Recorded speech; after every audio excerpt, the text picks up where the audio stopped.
Greetings and welcome to another episode of The Real Monster D. That would be me. Yes.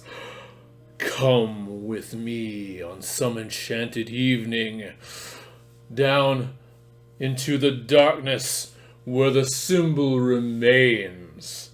For remain it does. For today, we are going to talk about a brand new album released from those boys from New York, Blue Oyster Cult. And that album would be, appropriately enough, The Symbol Remains. Yes. At long last, it has finally made its way into my grasp.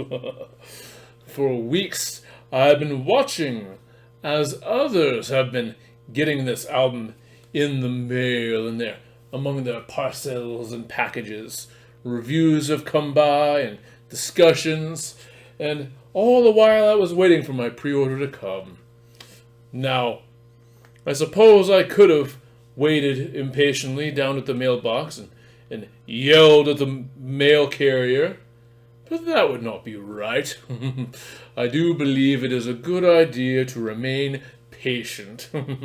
All things come to those who are patient, right? After all, I have already waited 19 years for this album. Yes, that is right. The last Blue Oyster Cult album before this came out 19 years ago. And that album was Curse of the Hidden Mirror. So quite a gap of time has passed between that and between the symbol. Yes.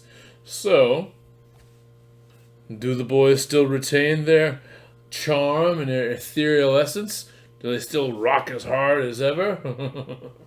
Well, if you're any fan of theirs and have followed them this way, then you already have your mind made up, and if you're anything like me, then yes, you find this to be a very exciting release.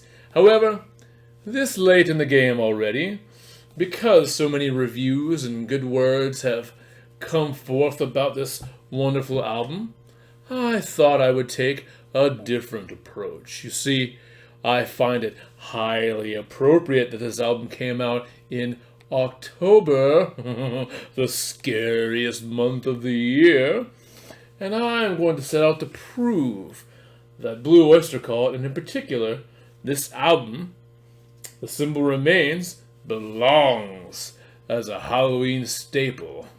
How am I going to do that? I am going to go through every single track and tell you something scary about each one. Yes. That was me, the very first track on the album.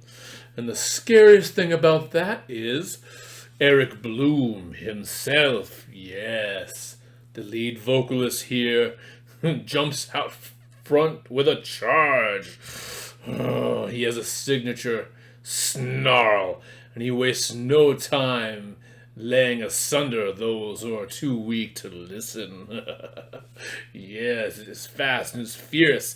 His voice is like a motorcycle turned human. Yes. This song puts you in mind as such devious tracks as See You in Black, Box in My Head. The scariest two things about this album are, one, if you take the visuals that are displayed in the lyrics quite literally, he has a box and a box and a box in his head. Ugh. For some reason, it puts me in mind of a certain pinhead that I have known. Yes. And also, the other scary thing about it is this, to me, is the big earworm on the album. Once you hear that chorus, you will not be able to get it out of the box in your head. Tainted blood. This is the album's first love ballad, but that is not the scary thing about this one. It is a eerie gothic tale about the separated love between two ancient vampires. The scariest thing here is the ultimate feeling it evokes of eternal loneliness. Perhaps this track is scarier to its lead singer, Richie Castellano, who marks this as his very first recorded studio album track upon which he laid his voice. But I believe he does a commendable job. Also, of note, this marks another in a long lineage of Blue Oyster Cult and their alumni covering vampires. Of course, there was their great rocker song Tattoo Vampire. And also on Spectres, they released a song called Night Flyer, which I believe is about vampires. I like to think it is about vampires. It certainly makes me think of vampires. Nightmare Epiphany. I believe the scariest thing about this track was when I first thought the lyrics said, "Her intestines were driving." Ugh. But actually, the real lyrics are, "Burning Teslas were driving."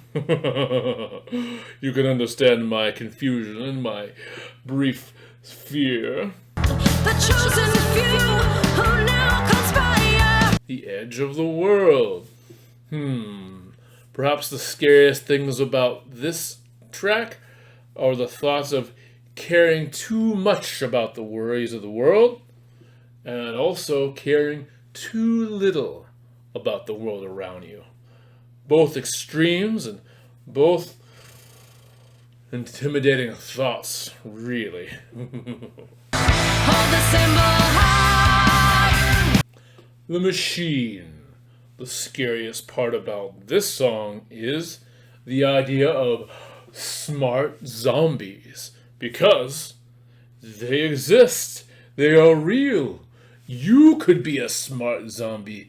There could be smart zombies behind you and beside you. Wait, am I? Have I been a smart zombie? Oh, it is a little too possible. Oh, be careful where you look when you walk. The son of Kronos. Train True. The scariest thing about this track is Buck Dharma's dangerous scat abilities. Yes. This track roars down the tracks as a barreling train of doom. I dare you to up the horrific ante by pairing this on a playlist with Alice Cooper's Runaway Train. Woo woo! The Return of Cecilia. The scariest thing about this track is how well it seems to fit into the pantheon of 90s hit country songs. Yes, this thing would feel right at home being released by Garth Brooks or Tracy Lawrence or Tracy Bird or any of the country singing Tracys in their heyday. Come to think of it, this track, along with Train True, are sort of a speedy country rock duo in the midst of this album. What an interesting choice. Also, the title, The Return of St. Cecilia, is actually a reference to this band's very first album when they were first called Stock Forest Group. From stories told.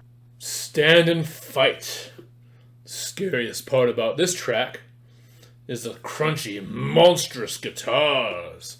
There is an instrumental section in here that rivals the fiercest and heaviest of metals. Florida Man. What is so scary about Florida Man? It's Florida Man. The son of Kronos. The Alchemist. The scariest thing about this track is when I picture the idea of this becoming a film directed by Stuart Gordon. Ooh. Secret Road. The scariest thing about this track is it speaks to the harshness of reality and the internal fear that many of us have when we have to make a choice amidst that reality. Ooh. There's a crime, and the scariest thing that this song evokes is the thought and feeling of guilt, as well as the idea of the ultimate betrayal by your closest loved one. Fight. This speaks to me of one of the scariest things that a movie fan or critic could ever deal with, and that of course is a boring movie where nothing happens. All of those films you watch with the stupid characters who do things that seem to make no sense but only move the horror and the scares and the plot along. Without them and without their silly choices, in most cases, there would be no movie, right? How scary is that? In October 2018, I took a fateful journey to the Big Apple, New York City, to watch a preview showing of the King Kong Broadway show. Footage of my encounter with the eighth wonder of the world has never been released until now. Enjoy the shenanigans. Greetings. This is Monster D coming to you from the Great Big Apple which never sleeps. That, by the way, sounds like a good idea for a monster. Perhaps I'll explore that later.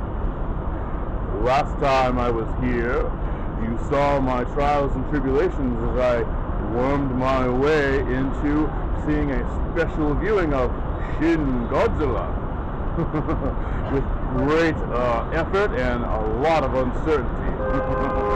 So I figured it would be poetic to come back to the city to see and view the great Broadway premiere of King Kong. And this time, there will not be so much uncertainty, for this time,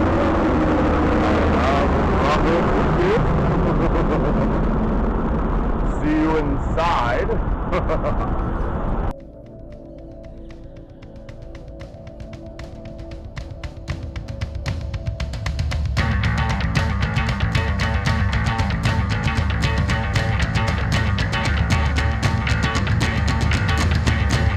Unfortunately, cameras were not permitted inside of the theater. However, they had no such compunctions about a sketchbook.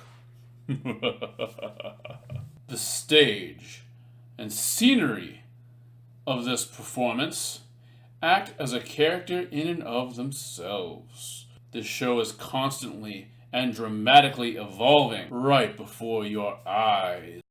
This time around, it is not angered island villagers which startle our adventurers and whisk Andero away to her potential suitor. No, it appears that sentient trees have actually abducted her.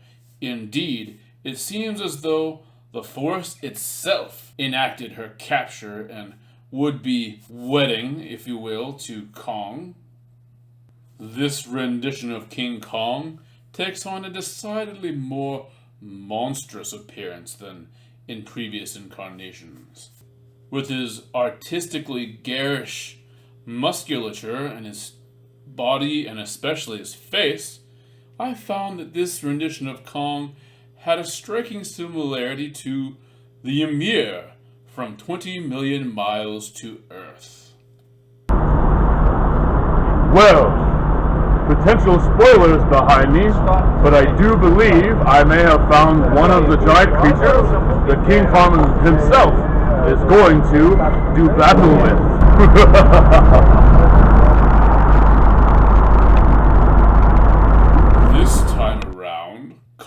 was forced to do battle with a new monster foe. Gone are the T-Rexes and the Gorosauruses of the past. Instead is something that appears a little bit like a cross between, bear with me now, a giant cobra and Jar Jar Binks, but somehow still looking very, very cool.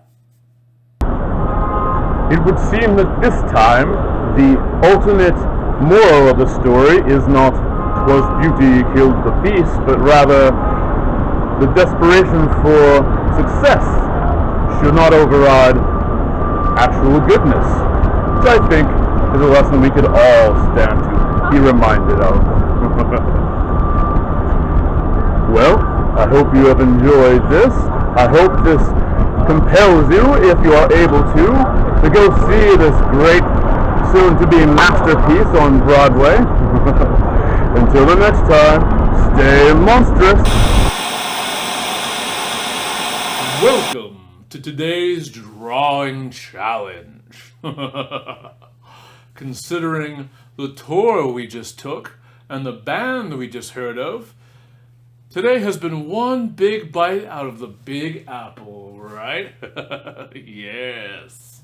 Well, we might as well continue with that theme with the drawing challenge by drawing an apple monster. How about that? How big and how scary of an apple monster can I create? That should certainly be something we can fall for during this fall, correct? I'm going to attempt to draw a decent enough apple monster in 5 minutes or less. Are you ready? Here's 5 and go.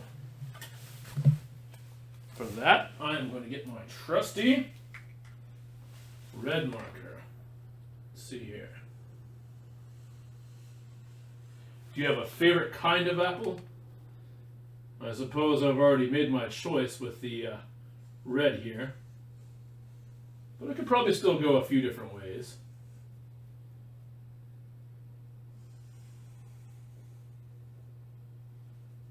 There's a big bite out of that apple.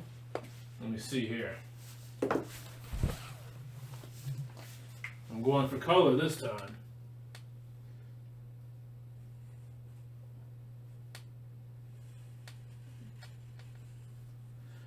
Do you have an idea of what I'm adding to this apple? To make it a little more sour seeming to the taste. Have you ever bit into an apple before and found a worm? I suppose that is better than finding half a worm, is it not? Yes. All right.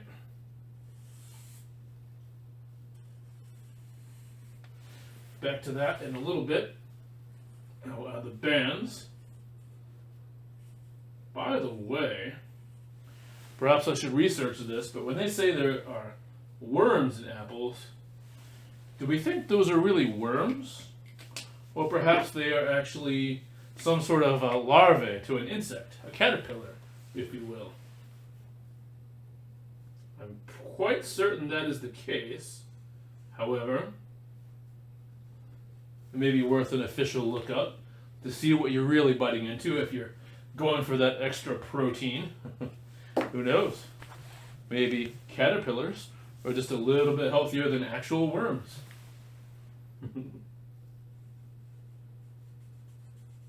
What is the most disgusting thing you have ever willingly tried to eat? Have you ever willingly eaten any worms or caterpillars? Let's see here. Now.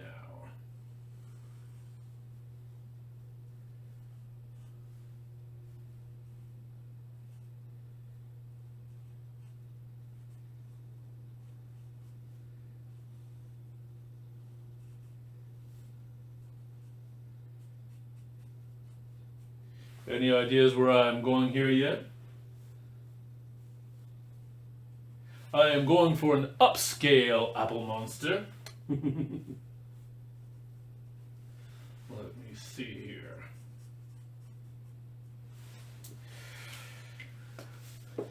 Now, add a little bit of shading to this with another green.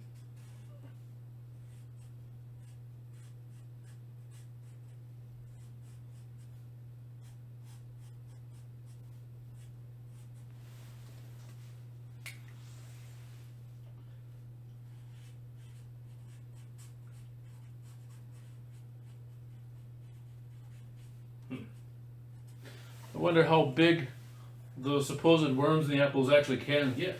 Or what is their extent? You see a huge something tapeworm sized, all coiled up inside of the apple core.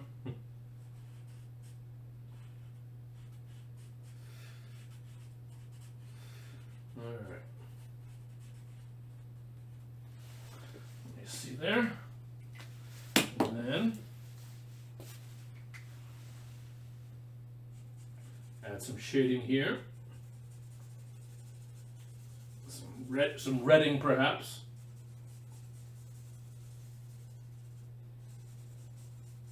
That'll help differentiate between the outside of the apple and the inside there.